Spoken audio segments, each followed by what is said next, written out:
Sir வணக்கம். வணக்கம். டெல்லிக்கு போய் போராட்டம் நடத்தியிருக்காங்க ராமதாஸ் தரப்பு. ஆனாலும் இன்னைக்கு நீதிமன்றத்தில் அன்புமணிக்கு தான் கட்சி சின்னம் எல்லாமே அப்படிங்கிற மாதிரி வந்துருச்சு. இது அடுத்த கட்டமாக எப்படி போகும்னு பார்க்குறீங்க? தேர்தல் ஆணையம் இந்த வழக்கு ராமதாஸ் போட்டிருக்காரு. தேர்தல் ஆணையம் என்ன சொல்லுதுன்னா அந்த வழக்கில் போய் எங்கள்கிட்ட இருக்கிற ஆவணங்கள், அதன் அடிப்படையில் எங்கள்கிட்ட நல்லா அதை புரிஞ்சுக்கணும், எங்கள்கிட்ட இருக்கிற ஆவணங்களின் அடிப்படையில் நீ விசாரணை நடக்கலை, உனக்கா எனக்கான்னு ஒரு விசாரணை நடக்கலை.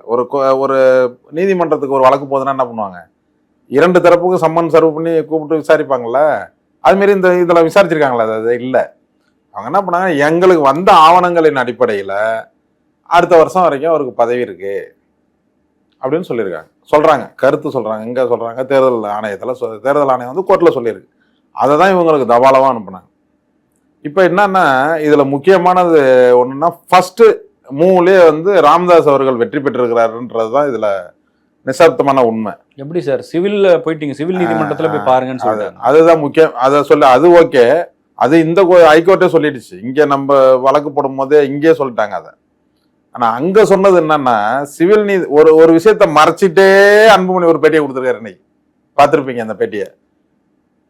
அதாவது இதுல முக்கியமா என்ன பாயிண்ட் இருக்குன்றத நம்ம பார்க்கணும். தலைவர் என்ற பதவி ஆவணங்கள் அடிப்படையில் அடுத்த வருஷம் வரைக்கும் தலைவர் என்பதை கொடுத்துருக்குறோம். அதே சமயத்துல இவர்களுடைய டிஸ்பியூட் நீடிச்சுச்சுன்னா, தேர்தல் என்று வந்தால் இரு தரப்பும் மாம்பழ சின்னத்தை கேட்டா அந்த சின்னத்தை முடைக்கிறோம்னு சொல்லியிருக்காங்க.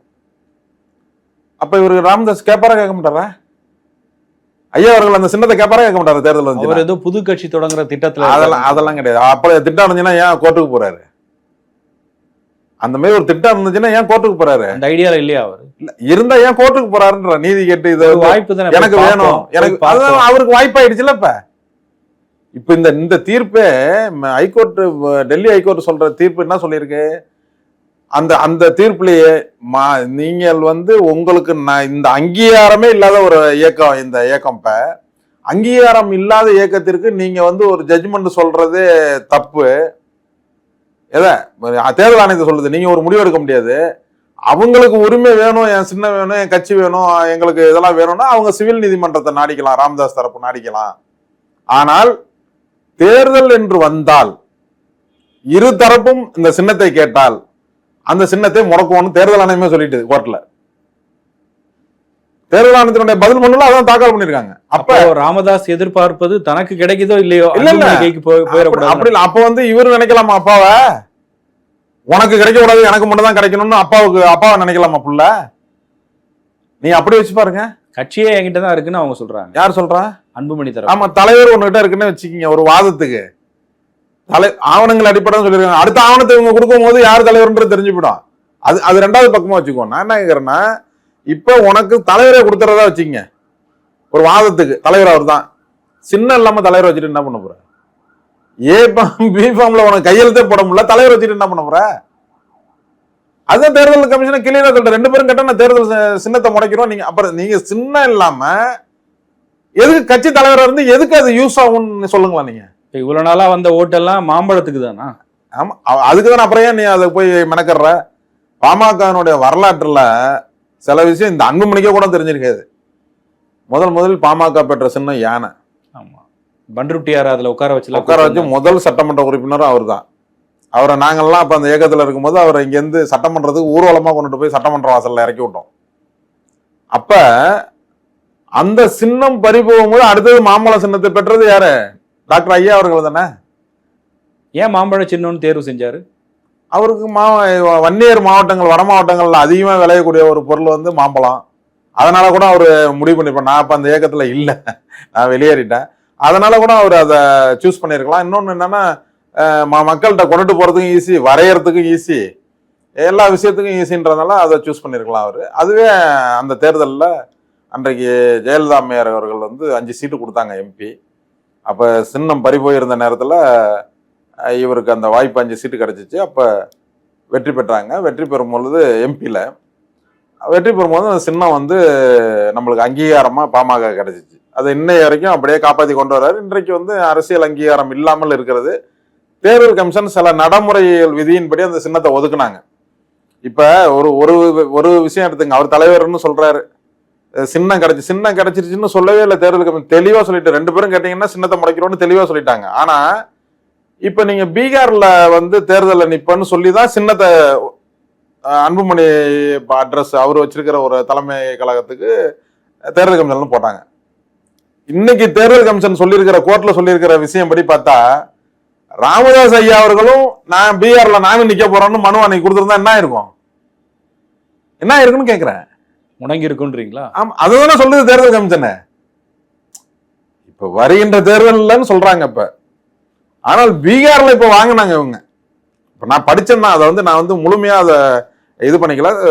பத்திரிகைகள்ல வந்த சமூக ஊடகங்கள்ல வந்த செய்தி தான். பீகார்லயே நிக்கிறதா தேர்தல் கமிஷன்ல சொல்லியிருக்காங்க, அதுக்குதான் தபால் வந்திருக்குன்னு சொல்லிட்டு அவர்கள் வாதம்படியே வச்சுக்கிட்டா ஐயா தரப்பு நாங்க பீகார்ல நிக்கிறோம்னு கொடுத்திருந்தா இந்நேரம் மாமல்ல சின்னமே முடங்கி போயிருக்குமே.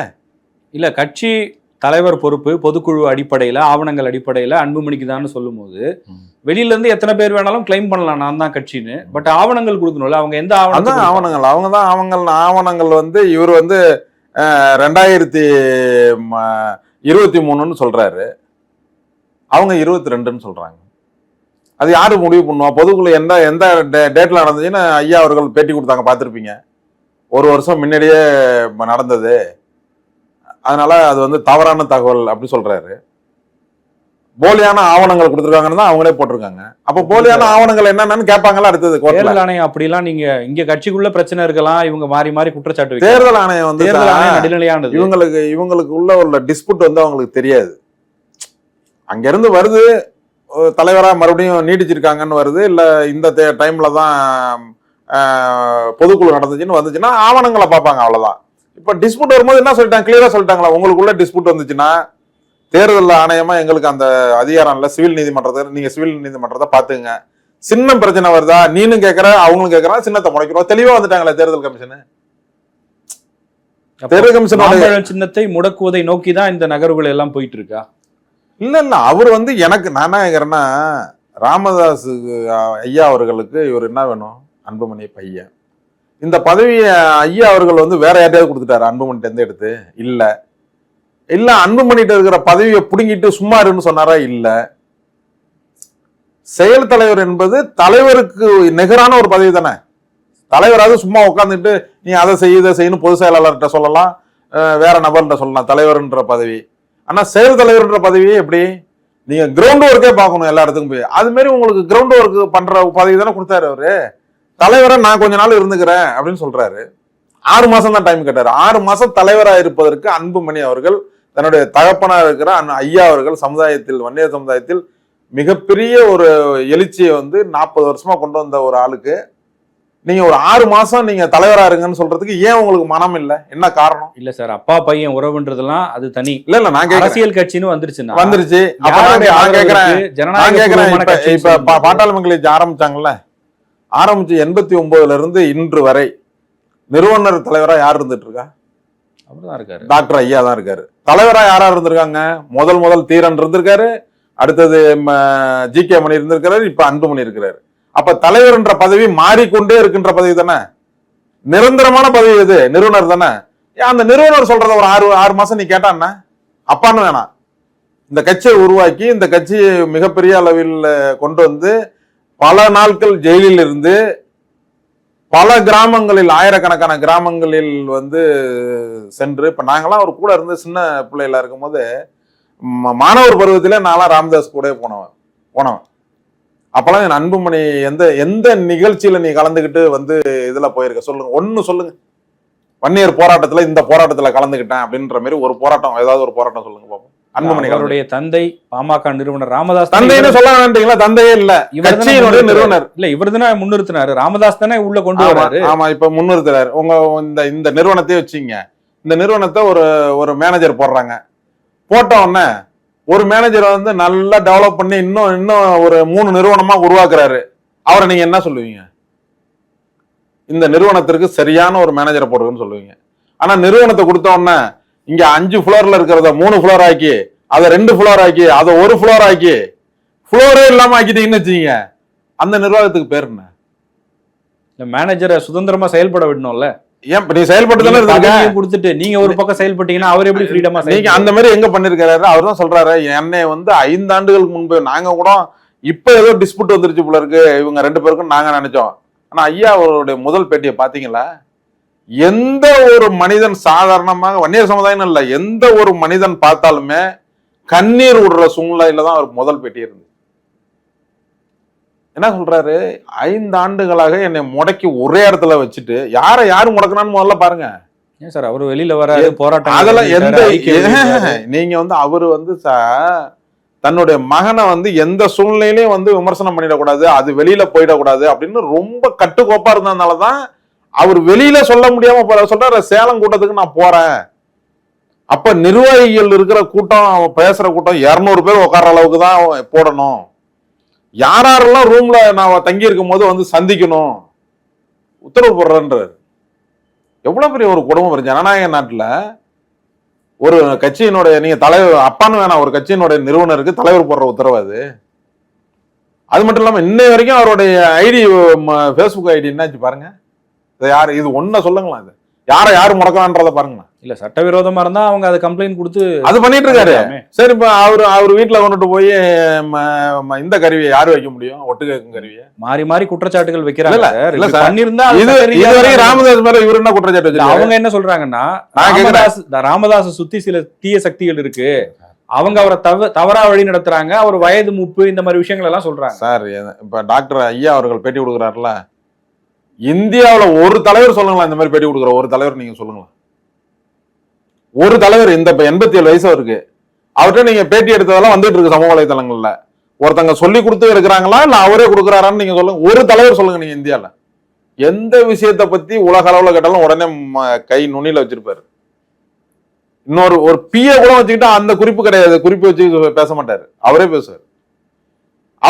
அவரை போய் நீங்க வந்து இன்னொருத்தங்க வழி நடத்துறாங்கன்றத நான் நம்பவே மாட்டேன். ஏன்னா நான் கூட இருந்து பயணம் பண்ணவன், நான் அவரை பத்தி எனக்கு எல்லாமே தெரியும். அங்க ஒரு பூசாரி கும்பல் இருக்குன்னு சொல்றாங்களே, அந்த பூசாரி கும்பலை வச்சுதான் சார் இவங்கெல்லாம் நிறைய இப்ப இந்த திருமணம் இதெல்லாம் வந்துச்சு, பார்த்துருப்பீங்க நீங்க சமூக வலைதளங்கள்ல. இதை யாரு வெளியிட்டு இருப்பாங்கன்னு நினைக்கிறீங்க நீங்க? அவர் ஐயாவே வெளியிட்டு இருப்பாரா? இது வெளியில போனா ஒரு பெரிய கான்ட்ரவர்சி வரும்னு அவருக்கு தெரியும்ல. அப்ப அவருக்கு பிடிக்காத ஒரு நபர்கள் தானே வெளியிடுறாங்க. இல்ல அங்க போயிருந்தவங்க தான் எடுத்திருப்பாங்க. அதாங்க, அவருக்கு பிடிக்காத ஒரு நபர், நான் வந்து ஒரு நபர் யாருன்னு குற்றச்சாட்டுல, அவருக்கு பிடிக்காத ஒரு நபர் வெளியிடுறாங்க. ஓகேவா?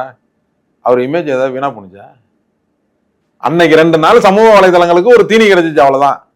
அவருடைய இமேஜ் ஏதாவது வீணா போனுச்சான்னு கேட்கிறேன். ஏன்னா இந்த விஷயங்கள் அத்தனையுமே இங்க இருக்கிற நிர்வாகிகள் அத்தனை பேருக்கும் தெரியும். இன்னைக்கு CN ராமமூர்த்தி பேட்டி கொடுக்குற நான் பார்த்தேன், சில பேட்டிலாம் எனக்கு அவ்வளவு கடுப்பானுச்சு. ஏன்னா இவரு வந்து எத்தனை மணி நேரம் நின்று வன்னியர் சங்கம் இருக்கும் பொழுது இதே சுசீலா அம்மையாரிடம் டைம் கேட்டு டாக்டரை பார்த்தாருன்றது எனக்கு தெரியும். நான் 80 காலங்கள்ல சொல்றேன். எத்தனை மணி நேரம் நின்று சுசீலா அவர்களிடம் அப்பாயின்மெண்ட் கேட்டு அதுக்கு பிறகுதான் டாக்டர் ஐயா அவர்களை பார்த்த வரலாறுலாம் உண்டு கிளினிக்ல, திண்டிவனத்துல. இது இல்லைன்னு மறுக்க முடியுமான்னு கேளுங்க நீங்க. இன்றைக்கு இருக்கிற நிர்வாகிகள், பழைய நிர்வாகிகள் அத்தனை பேரும் பதவிக்காக இவர்களை 80 காலங்கள்ல இருந்து விரட்டிட்டு வந்து பதவி வாங்கினவங்க தான் இன்னைக்கு பேசுறாங்க. அப்ப உங்களுக்கு அன்னைக்கு எல்லாம் அவங்கள வந்து பிடிச்சிச்சா? இன்னைக்கு பிடிக்கலையா? எல்லாருக்கும் தெரியாத ஒரு பெரிய ரகசியத்தை ஒண்ணும் இன்னைக்கு கொண்டு வரல. அவங்க எங்கேயும் அமெரிக்கால இருந்து வந்து இறங்கல. டாக்டர் ஐயா அவர்களுடைய கிளினிக்லே இருந்து இன்று வரை திருமணமே செய்து கொள்ளாமல், இது வந்து அவங்களுடைய தனிப்பட்ட விஷயம் இல்ல, எந்த குழந்தைகளும் அவர்கள் வாரிசே இல்லாமல் இந்த குடும்பத்திற்காகவே தன் வாழ்நாளை அர்ப்பணித்தவர். அப்படி எடுத்துக்கலாம். அவருக்கு ஒரு குழந்தை இருக்கு, அதுக்காக இந்த சொத்து சேர்த்துட்டாரு அப்படின்னு சொல்ல முடியுமா நீங்க? குற்றச்சாட்டு யாருமே கிடையாது. டாக்டர் ராமதாஸை பொறுத்த வரைக்கும் தன்னுடைய குடும்பத்திலிருந்து யாரையுமே அரசியலுக்குள்ள கொண்டு வர மாட்டேன்னு சொன்னவர் தான். ஆமா, அன்புமணியை கொண்டு வந்தாரு, அது தப்புன்னு சொன்னாரு. சௌமியா அன்புமணி கட்சிக்குள்ள வரக்கூடாதுன்னு பேசினவரு இன்னைக்கு அவங்களுடைய மகளையும் பேரனையும் கட்சிக்குள்ள கொண்டு வந்திருக்காரு. இப்ப சில விஷயத்த மீட்டெடுக்கிறதுக்கு என்ன வேணும்? அதான் சொல்லிட்டாருல, ஏன் கட்சியில் தகுதியானவர்கள் வேற யாருமே இல்லையா? இல்ல, இந்த நேரத்திற்கு மணி இருக்காரு, தகுதியானவர்கள் எத்தனையோ பேர் தகுதியானவர்கள் இருக்கும் பொழுது ஏன் அன்புமணியை கொண்டு வந்தாரு? அதுதான் தப்புன்னு அவரே சொல்லிட்டாரு. சொல்றாருல, அதே தப்பதான மறுபடியும் பண்றாரு. இல்ல, அதுதான் சொல்றேன். இப்ப அதுதான் நிறைய பேர் விமர்சனம் வைக்கிறாங்க. நான் என்ன சொல்றேன்னா, தன்னுடைய வயதின் முழுப்பிற்காக ஒருத்தங்களை உருவாக்கணும்ன்றதுதான். தப்பே இல்ல சார். நான் என்ன சொல்றேன், ஜி.கே. மணி இருக்காரு, அவருடைய பையன் இருக்காரு, அதான் அதை கொண்டு வந்திருக்காரு. இப்ப அதனாலதான் கொண்டு வர யாரையும் செயல் தலைவர் ஆக்கலையே. இல்ல சார், அதுக்குதான் என்ன பண்றாருன்னா, முதலில் இந்த அன்புமணியை வந்து ஹேண்டில் பண்றதுக்கு ஒரு ஆள் வேணும். அது வந்து தன்னுடைய மகளா இருந்தாதான் சரியா வரும்னு நினைக்கிறாரு. இப்ப இருக்கிற குழப்பத்துக்கு, இந்த குழப்பம் தீர்ந்த பிறகு கூட அதை மாத்துறதுக்கு நீங்க சொல்ற மாதிரி மாத்துவார் அவர். ஏன்னா அந்த மாதிரி மைண்ட் உள்ளவர் தான். இந்த குழப்பமான சூழ்நிலையில் யார் இருக்க வேண்டும் நினைக்கிறார்? குழப்பமான சூழ்நிலை, நிரந்தரமான பதவியா கொடுக்கல. இந்த குழப்பமான சூழ்நிலையில் யார் இருக்க வேண்டும் செயல் தலைவராக? தலைவராக அவர் இருக்கிறார். அவர் என்ன குற்றச்சாட்டு சொல்றாரு? வயசாயிடுச்சு, எங்க அப்பாவுக்கு ஹார்ட் பிரச்சனை, பிபி இருக்கு, அது இருக்கு, உங்க உடம்ப பாருங்கப்பா, நீங்க அமைதியா இருங்கப்பான்னு நீங்க பிரஸ்ல சொல்லும் போது பையனா பொதுவா ஃபாலோயர் போறவன் என்ன நினைப்பான்? ஐயோ, நாளைக்கு ஏதாவது டாக்டருக்கு உடம்பு சரியில்லைன்னா என்ன பண்றதுன்ற சூழ்நிலை வரும்ல. அந்த சூழ்நிலையை தடுப்பதற்காக ஒரு செயல் திட்டத்தை கொண்டு வர்றாரு. இன்னும் யார் இருக்கா? இவரோட பையனை நீங்க கேட்டீங்க, அவர் பையனை கொண்டு வந்திருக்காங்கல்ல, பொறுப்புல கொண்டு வந்துட்டார்ல, இளைஞரணி செயலாளரா இவரை கொண்டு வந்துட்டார்ல, இவர் பையனை. இல்ல சார், அப்படி பார்த்தாலுமே எத்தனையோ தொண்டர்கள் வன்னியர் சங்கத்துல பாமக இருந்திருப்பாங்க. இங்க ஒண்ணு ராமதாஸ் குடும்பத்தை சேர்ந்தவர்கள் வர முடியும், இல்ல ஜி.கே. மணியினுடைய மகன் வரல சார். அந்த சூழ்நிலை கடைகோடியில் இருக்கக்கூடிய தொண்டர்கள் எவ்வளவு பேர் சார்? அந்த சூழ்நிலை எல்லாம் ஒரு காலத்துல இருந்துச்சு. இன்னைக்கு பாத்தீங்கன்னா, நானே வந்து அவரை என்ன அளவுக்கு விமர்சனம் செய்தவர்களே கிடையாது. ஆனா நான் வந்து அவருடைய சில பேட்டிகள், அவருடைய இதெல்லாம் பார்க்கும்போது கடைசியில சொன்னாரு, நான் செஞ்சது அத்தனையும், நான் என்னென்ன குற்றச்சாட்டுலாம் சொன்னனோ அந்த குற்றச்சாட்டெல்லாம் அவரே சொல்லி, இதெல்லாம் செஞ்சது நான் தவறுதான். அதில் மிகப்பெரிய தவறு என்னவென்றால், இந்த அன்புமணியை கொண்டது நான் தலைவரா போட்டதுதான். எல்லாம் அவரே பண்ணிட்டாரு. 20-25 வருஷம் கழிச்சு இப்ப தப்புன்னு சொன்னா அதை எப்படி சார் ஏத்து? 25 வருஷம் கழிச்சு அன்புமணியை போடல, இப்பதானே போட்டாரு. இல்ல, மத்திய அமைச்சராக்குனாரு, இளைஞரணி தலைவராக்குனாரு, மாநில தலைவராகவும். அதான் நான் இப்பதான் சொன்னேன் சார், ஒரு நிர்வாகத்தை ஒரு ஆள்கிட்ட கொடுத்து பாக்குறோம். நிர்வாகத்தை கொடுக்கும்போது அந்த நிர்வாகம் வந்து பெருசா இவர்கிட்ட அன்புமணிகிட்ட கொடுக்கும்போது என்ன தெரியுமா அந்த கட்சியோட பவரு? மத்திய அமைச்சர்கள், 6 MP சட்டமன்ற உறுப்பினர்கள், 18 MLA-க்கள், இப்படிலாம் இருந்த கட்சி இந்த கட்சி. 96 MLA தான் திமுக, அன்னைக்கு 18 MLA, 2 பேரும் சேர்ந்தாதான் ஆட்சி அமைக்க முடியும் அப்படின்ற சூழ்நிலையில காங்கிரஸ்ல ஒரு 34, இப்படி பலமா இருக்கிற நேரத்துல கட்சியை கொண்டு கொடுக்குறாங்க. என்னப்பா இந்த கட்சி எங்க கொண்டு போயிருக்கணும் அடுத்த லெவலுக்கு? இல்ல, அரசியல் சூழ்நிலை மாறும்ல, அதுக்கேற்ற நீ எத்தனை ஒரு தேர்தல்ல மாறலாம், 2 தேர்தல்ல மாறலாம், 3 தேர்தல். ராமதாஸே பெரியார், அம்பேத்கர், கார்ல் மார்க்ஸ் வச்சு அரசியல் பண்ணதும் இருக்கு. ஆமா, எல்லாம் அனைத்து சமூகங்களும் கூட்டமைப்பு உருவாக்குனாரு, அது அரசியலும் பண்ணவர் தான். அதாவது இத காலத்துக்கு ஏத்த மாதிரி மாத்தி இருக்காரு, அது மாதிரி அவருடைய ஸ்டைல்ல அவர் பண்றாரு. நீங்க ஒரு விஷயம் தெரிஞ்சீங்க, டாக்டர் ஐயா அவர்களுடைய அரசியலையும் இவங்க அரசியலையும் ஒத்துப்போம். நான் கேட்கறது, உங்களுடைய இயக்கங்களை எந்த சூழ்நிலையிலையும் வளர்த்து போறதுக்கு என்னென்ன யுக்தியோ அதை தான் பண்ணியிருக்காரு. ஒரு காலகட்டத்திலையும் கட்சி வளர்றதுக்கு என்ன யுக்தி இருக்கு? சில பேர் விமர்சனம் பண்ணுவாங்க, திமுகவுக்கு போயிட்டாரு, அதிமுக போயிட்டாருன்னு. அது யுக்தி, அரசியல் யுக்தி. இதுல இங்க இருந்தாதான் கட்சி அங்கீகாரம் இருக்கும், நம்ம MLA பெறலாம், அங்க போனாதான் MP பெறலாம், இங்க போனாதான் MLA வரலாம். இப்ப 18 MLA இருந்தாங்கல்ல, அந்த MLA-வை வாபஸே வாங்கல. இது வரைக்கும் அரசியல்ல யாருமே செய்ய முடியாத ஒரு விஷயம். 18 MLA-க்கள் ஆதரவு கொடுத்தாங்கல்ல திமுகவுக்கு, அது கவர்னர்கிட்ட அப்படியே இருக்கு. அந்த லெட்டர் அங்க இருக்கும் போது ADMK போய் 7 சீட்டு வாங்கினாரு MP-ல. கூட்டணி வைக்கும் போது என்ன செய்யணும்? அதை வாபஸ் வாங்கிட்டு வரணும்ல, வாபஸ் வாங்கல. இது எவ்வளவு பெரிய அரசியல் ராஜதந்திரம் சொல்லுங்க பாப்போம். இங்க கூட்டணி வச்சாரு, 7 சீட்டு வாங்கினாரு. கட்சிக்கு அது ஒரு அவப்பேராவும் மாறுது இல்ல, தேர்தலுக்கு தேர்தல் மாறுவாங்க. இப்ப நீங்க சொன்னீங்களா அரசியல் மேஜிக் பண்ணணும் அப்பதான் வர முடியும்னு சொன்னீங்களா, அந்த மேஜிக்கை பூரா பண்ணி அரசியலை கொண்டு வந்தாருல. அப்ப நீ கொஞ்ச நாள் பண்ணு பாப்ப அப்படின்னு போயிட்டு பார்த்தா நீனும் அதே வித்தியை பண்ற, ஆனா ரிசல்ட் 0. இல்ல, அன்னைக்கு இருந்த அரசியல் சூழ்நிலையும் இன்னைக்கும் அதே கிடையாது. அப்படிலாம் கிடையாது. என்ன கலைஞர் காலத்து அரசியல், ஸ்டாலின் வந்துட்டாரு, உதயநிதி, இப்ப அங்க ஜெயலலிதா இருந்தாங்க, இப்ப எடப்பாடி வந்துட்டாரு. இல்ல எல்லாம் நீங்க எந்த அரசியல் சூழ்நிலை மாறினாலும் இன்றைக்கு 89ல இருந்து இந்த கட்சி அப்படி அந்த மாதிரியான ஒரு பின்னடைவே ஏற்படுத்தலையே, வரலையே. நீங்க தமிழ்நாட்டு அரசியல் எடுத்துக்கிட்டீங்கன்னா 1952ல முதல் தேர்தல் வருது, முதல் சட்டமன்றம், நாடாளுமன்றத்துக்கும் தேர்தல். அப்ப சுதந்திர இந்தியாவில் முதல் தேர்தல் இந்தியா முழுவதும். அப்ப இங்க சட்டமன்ற நாடாளுமன்ற தேர்தல். இது வரைக்கும் தமிழ்நாட்டினுடைய வரலாற்றுல வன்னியர் சமுதாயத்தை ஒதுக்கி வச்சு அரசியலே யாராலையும் செய்ய முடியாது. அதுக்கு ஒரு உதாரணம் 52லே சொல்றேன் பாருங்க. 52ல வரும்பொழுது அன்றைக்கு இருந்த காங்கிரஸை எதிர்த்து யாருமே வேட்பாளர் கூட போட முடியாது. காங்கிரஸ் எதிர்த்து சுதந்திர இந்தியாவில் யாரும் நிக்க முடியுமா? எதிர்த்து நின்று வாக்குகளை பெற முடியுமா? சுதந்திரம் வாங்கி கொடுத்தது அவங்க தான். அவங்களை எதிர்த்து நின்று நீங்க வெற்றி பெறவே முடியாது. அப்பயே ராமசாமி படையாச்சார் அவர்கள் சொந்த பணத்தை செலவு பண்ணி தனியாக இயக்கம் கண்டு, இப்ப நான் வச்சிருக்கேன் புதிய உழைப்பாளர் கட்சி, அந்த கட்சி அவர் தான், அவருடைய கட்சி தான்.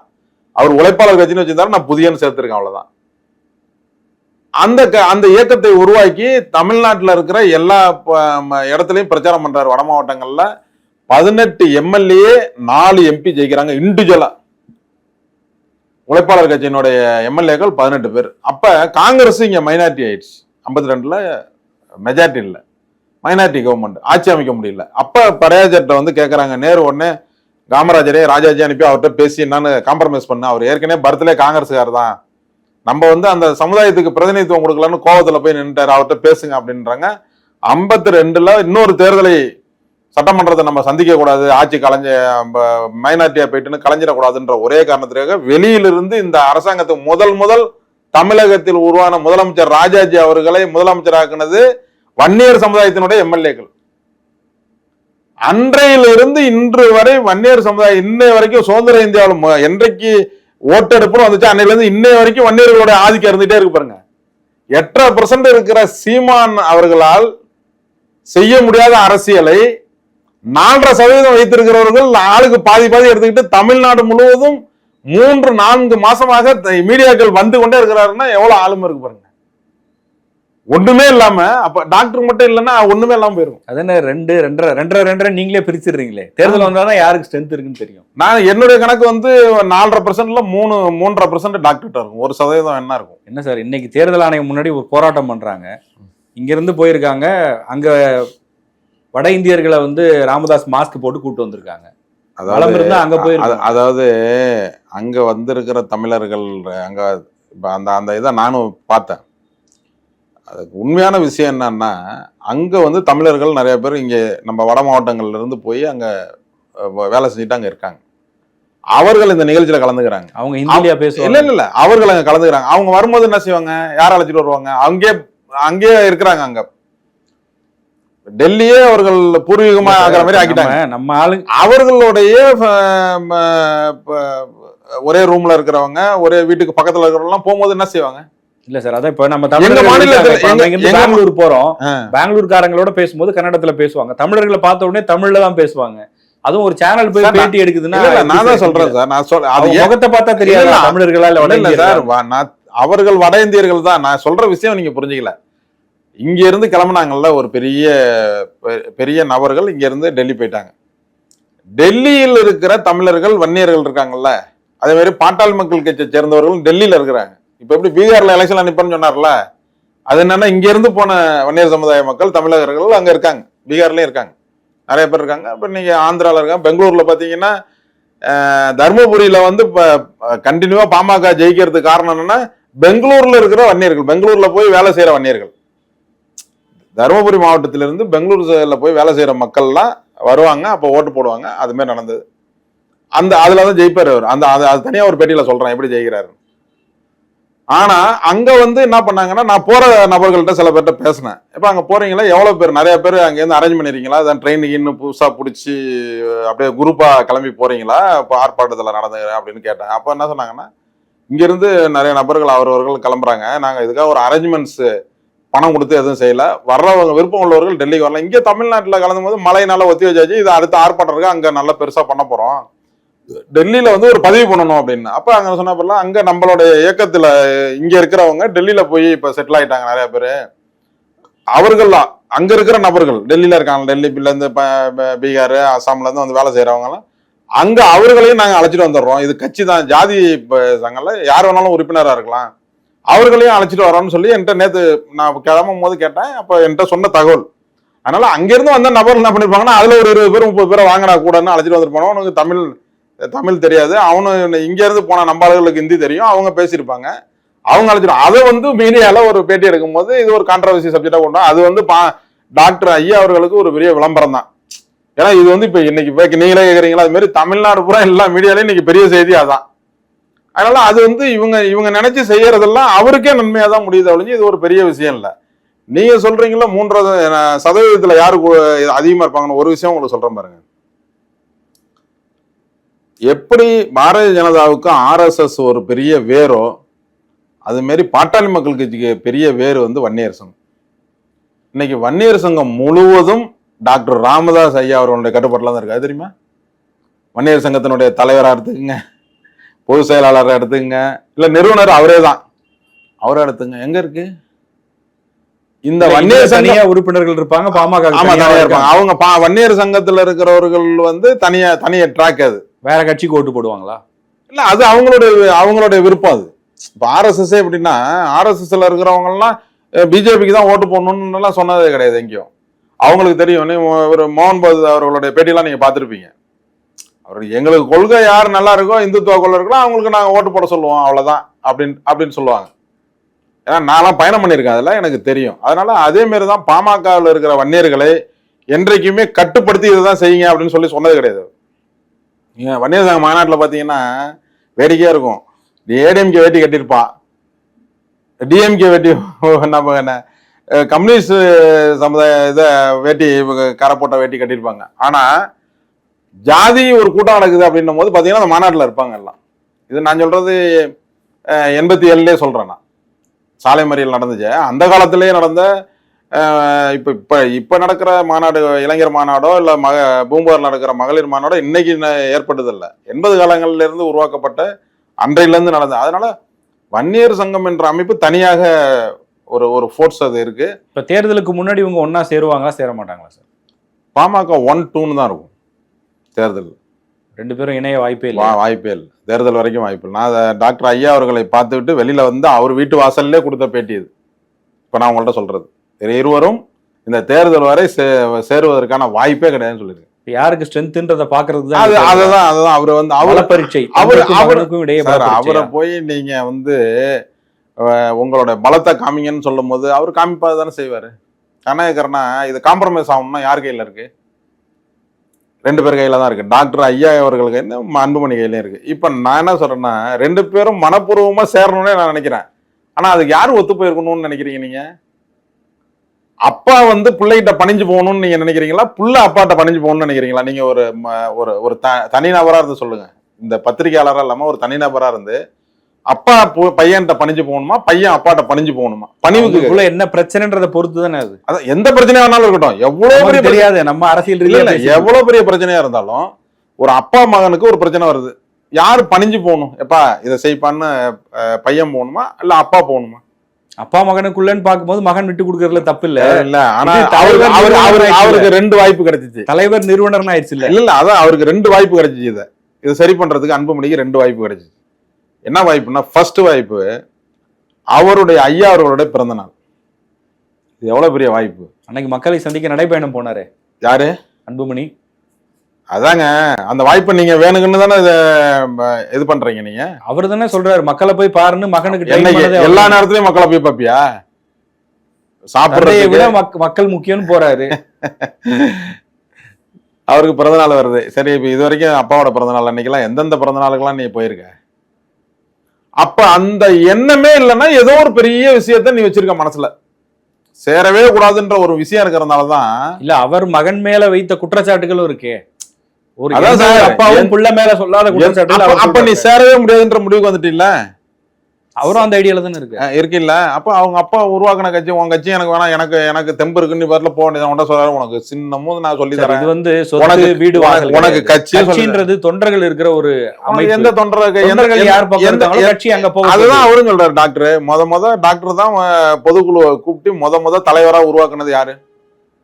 தலைவர் இந்த பதவி இப்ப வேக்கண்ட். அந்த அவருடைய வாதம் படி உன்னுடைய தலைவர் பதவி 3 ஆண்டுகள் முடிஞ்சிட்டு அடுத்த பருவத்தினுடைய தலைவராக நானே இருந்துக்கிறேன், நீ இப்ப வேணா நீ செயல் தலைவராருன்னு பொதுக்குழு தீர்மானம் போட்டுதான் டாக்டர் ஐயாவை தேர்ந்தெடுத்திருக்கு. அந்த பொதுக்குழு உறுப்பினர் உண்மையா அவரு கூட்டின பொதுக்குழு உறுப்பினர் முடிவு பண்றது கோர்ட்டு. இன்னும் யாருக்குமே தெரியாது, உங்களுக்கும் தெரியாது, எனக்கும் தெரியாது, அவங்களுக்கும் தெரியாது. கோர்ட்டு தான் முடிவு பண்ணணும். அவங்க சொல்றதெல்லாம் தேர்தல் கமிஷனும் நம்பாது, நம்மளும் நம்ப முடியாது. கோர்ட்டு விட்ட போய் நீங்க ஆவணங்கள்லாம் கொடுக்கும்போது அவங்க பார்ப்பாங்க 2 ஆவணங்களையும். யாருக்கு பொதுக்குழு உறுப்பினர், உண்மையான பொதுக்குழு உறுப்பினர் அன்றைக்கு இருந்தவங்க வந்திருக்காங்க, யாரு வரல அப்படின்றத நீங்க சிவில் நீதிமன்றம் தான் முடிவு பண்ணணும். ரைட்டா? அதுக்கு முன்னாடியே நீங்க எப்படி முடிவு பண்ண முடியும்? அன்புமணி எப்படி முடிவு பண்றாரு? அதுவே ஒரு தவறான முன்னுதாரணம் இல்லையா? அப்ப எந்த காலத்திலையும் சேர முடியாதுன்ற ஒரு முடிவுக்கு அன்புமணி வந்த பிறகு ஏன் அப்புறம் அவருடைய படத்தை போடணும், அவரை வந்து தலைவராக ஏத்துக்கிட்டு தான் நான் செய்யறேன்னு அவருடைய கொள்கை அத்தனையுமே தப்புன்னு சொல்ற. கொள்கையெல்லாம் தப்புன்னு சொல்லியே சார், அவர் வழியில தான் நடக்கிறேன்னு சொல்றாரு. ஆமா, நடக்கிறேன்னு சொல்லிட்டு அவர் சொல்றதை சுத்தி தீய சக்திகள் இருக்காங்கன்றாரு, அவ்வளவுதான் அவர் பிரச்சனை. இது வந்து ஏதாவது ஒரு இதுல அவர் சொல்றதுல லாஜிக் வேணும்ல. தீய சக்திகள் இருக்காருன்னா அவர் அப்ப சொல்றதெல்லாம் கேட்டுக்கிட்டு நடக்கிற நபரா ராமதாஸ் அவர்கள்? அப்படிதான் இன்னைக்கு ஆயிடுச்சுன்னு சொல்றாரு. அதான் அப்படி நபரான்னு கேட்கிறேன். வயசாகுது இல்ல அவருக்கும், ஏஜ் எத்தனையோ நான் இப்போ ஆஸ்பத்திரியில செக்கப்புக்காக வந்தாரு. தமிழ்நாட்டில் இருக்கிற ஒரு 99% தலைவர்களை போய் பார்த்தாங்க. யாராவது ஒருத்தவங்க வந்து பேட்டியில இல்ல அவர் வந்து சொல்றதெல்லாம் கேட்க முடியாத மனநிலைமையில இருக்காருன்னு சொல்லியிருக்காங்களா? இல்ல சார், அவர் வந்து தன்னை எப்பவும் கம்பீரமான ஒரு தலைவரா தான் வெளிப்படுத்துவாரு. அவர் நீச்சல் அடிக்கிற மாதிரி வீடியோ எல்லாம் வந்திருக்கு, அதெல்லாம் அவருக்கு தெரியாம எடுத்து பண்றாங்கன்னு சொல்றாங்க. அதெல்லாம் கிடையாது. அவருடைய நாலேஜ் இல்லாம அப்படிலாம் இருந்திருந்தா, அவருடைய நாலேஜ் இல்லாம அந்த வீடியோ எல்லாம் வந்திருந்தா என்ன, எப்படி ஒரு என்னுடைய நாலேஜ் இல்லாம இங்க ஒட்டு கேட்கும் கருவி இருந்துச்சுன்னு கம்ப்ளைண்ட் கொடுத்தாரோ அது மாதிரி ஒரு கம்ப்ளைண்ட் கொடுத்துருக்கு. என்னுடைய நாலேஜ் இல்லாம எப்படி இந்த வீடியோ வந்துச்சு அப்படின்னு கொடுத்துருக்கு. அதுக்கு வாய்ப்பே கிடையாது. அவர் இப்போ ஒன்னா தானே கொண்டு வர்றாரு. வீடியோ என்ன எனக்கு என் சீட்டுக்கு பின்னாடியே ஒட்டு கேட்கும் கருவி வைக்கிறாங்க, என்னை ஃபாலோ பண்றாங்க அப்படின்னு முதல்ல அடையாளம் தெரியாம சொல்லியிருந்தாரு. அப்புறம் யாருன்றதே சொல்லிட்டாரு. அதுக்கு பிறகு எப்படி உங்களுக்கு, அதுக்கு பிறகு அவர் ஒரு வாய்ப்பு கொடுத்தாரு பாருங்க. இவர் கும்பகோணத்துக்கு டாக்டர் ஐயா அவர்கள் முதல்ல போறாரு. மகளிர் மாநாட்டுக்காக ஒரு ஆலோசனை கூட்டம் பண்றதுக்காக போறாரு. அவர் அங்க போகும்போது இவர் நேரா தைலாபுரம் போனார். பார்த்துருப்பீங்க நீங்க. ஐயா அவர்கள் கும்பகோணத்துல இருக்காரு, இவர் தைலாபுரம் போயிட்டாரு. அன்புமணி போய் அவங்க அம்மாட்ட ஆசீர்வாதம் வாங்கிட்டு அம்மாவை பார்க்க போனான்னு சொல்லிட்டாரு. இந்த நிகழ்வு பத்திரிகையெல்லாம் இன்னைக்கு பெரிய செய்தியா போட்டுட்டே இருக்காங்க. அன்புமணி வந்து தைலாபுரம் சென்றிருக்கிறார், ஐயா அவர்கள் கும்பகோணத்துல பொதுக்குழு அங்க போட்டிருக்காங்க, அங்க பேசுறாரு, ஐயா இல்லாத நேரத்துல அங்க போயிருக்காங்க. அப்ப பிரஸ் அங்க கேக்குது டாக்டர்கிட்ட, ஐயாட்ட, ஐயா அவர்களே அன்புமணிக்கும் உங்களுக்கும் ஒரு பெரிய மனஸ்தாபம் இருக்கு, அவர் வீட்டுக்கு வந்திருக்கிறாரு தைலாபுரத்துக்கு, உங்களுக்கு ஏதாவது கருத்து இருக்கா அதை பத்தி அப்படின்னு கேக்குறாங்க. அதுக்கு எவ்வளவு என்ன சொன்னார் தெரியுமா உங்களுக்கு? இதுவே ஒரு சுகமமான அன்புமணியை கொண்டு வருவதற்கான வார்த்தை. என்ன சொன்னார் தெரியுமா உங்களுக்கு பேட்டியில? அவருடைய வீடு பாது, அவங்க அம்மா அங்க இருக்கிறாங்க, அவர் வீட்டுக்கு அவங்க அம்மா அப்பாவுக்கு அவர் வந்திருப்பாரு, அதுல என்ன தப்பு இருக்கா, ஏதாவது தப்பு இருக்கா அப்படின்னு கேட்டார். அது வந்து இப்படி ஒரு கான்ட்ரவர்சியா இருக்கும் போது இந்த மாதிரி ஒரு பதில் வருது. இந்த பதில் வந்து தவறான பதிலா நல்ல பதிலா? இது ஒரு செய்கை தானே. நீ வாப்பா அம்மாவை பார்த்தா நீ அப்படியே தங்கிடு, நானும் இப்ப நைட்டு வந்துடுவேன், என்னையும் பாருன்றது தானே, அதனுடைய செய்கை தானே அது. அதை பயன்படுத்தினார் அன்புமணி. இந்த வார்த்தை கூட இன்னொருத்தவங்க சொல்லி கொடுத்த வார்த்தையா இருக்கும்னு நினைக்கிறீங்களா நீங்க? இது எவ்வளவு அறிவுபூர்வமா, எவ்வளவு ஒரு நிதானமான பதில் சொல்லுங்க பார்ப்போம். இன்னைக்கு கூட நீங்க வேணா ரிலே பண்ணி போனாங்க, இல்ல உங்களுக்கு அனுப்புறேன் இந்த செய்தியோட சேர்த்து வேணா போடுங்க.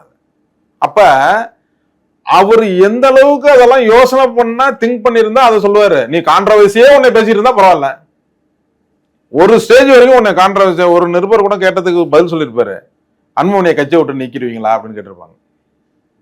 ஏன்பா என்னப்பா இந்த மாதிரி கேள்வியை நீ கேட்கிற கேள்வியே தப்புன்னு சொல்லியிருப்பாரு. அதை செய்ய முடியுமாப்பா, எந்த பைத்தியக்காரனாவது செய்வானான்னு கேட்டிருப்பாரு. செஞ்சுட்டாரு இல்ல, கேட்டிருப்பாரு, ஆனா செஞ்சுட்டாரு இல்ல. அதான் சார் கேட்டிருப்பாரு, பார்த்திருப்பீங்க. ஆனா அவர் செய்யக்கூடிய சூழ்நிலை உருவாது பாருங்க. அடுத்தது ஒரு ஸ்டெப்பா அடுத்தது வருது. அப்ப இத கூட இன்னொருத்தவங்க சொல்லி கேட்டிருப்பாங்களா? அவர் இன்னொருத்தவங்க பேச்ச கேட்கறாருன்னா, அப்படி சொன்னவரு பண்றாருன்னா யாரு சொல்லி பண்ணாருன்னு சார், அந்த டிஸ்பியூட் நடக்கும் போதுதான் இந்த பேட்டி. அவங்க ரெண்டு பேரும் டிஸ்பியூட் இல்லாத போது நடந்த பேட்டி கிடையாது. நான் சொல்றது நீங்க புரிஞ்சுக்கல. ரெண்டு பேரும் வாழ்வா சாவான்ற சூழ்நிலையில இருக்கும் போது கிடைக்கக்கூடிய பேட்டி இது. அந்த பேட்டியில தன்னுடைய மகனை விட்டு கொடுக்காம பேசுறாருன்ற. அப்ப நீ பயன்படுத்த வேண்டியதானே அத? இப்ப இன்னொருத்தவங்க சொல்லி கொடுக்குறாங்க உனக்கு எதிர்ப்பானா, இதான் சொல்லி கொடுப்பாங்களா சொல்லுங்க? அப்ப அவரு வந்து எந்த சூழ்நிலையிலையும் பையன் வந்துருவாருன்னு தான் நினைச்சிருக்கிறேன். என்னை பொறுத்த வரைக்கும் நான் நினைக்கிறேன் வந்து வரவே மாட்டான் அப்படின்ற ஒரு சூழ்நிலை வரும்போதுதான் இந்த முடிவுக்கு போறாரு. நிறைய கேள்விகளுக்கு நிதானமா பதில் சொன்னீங்க. நன்றி சார். நன்றி.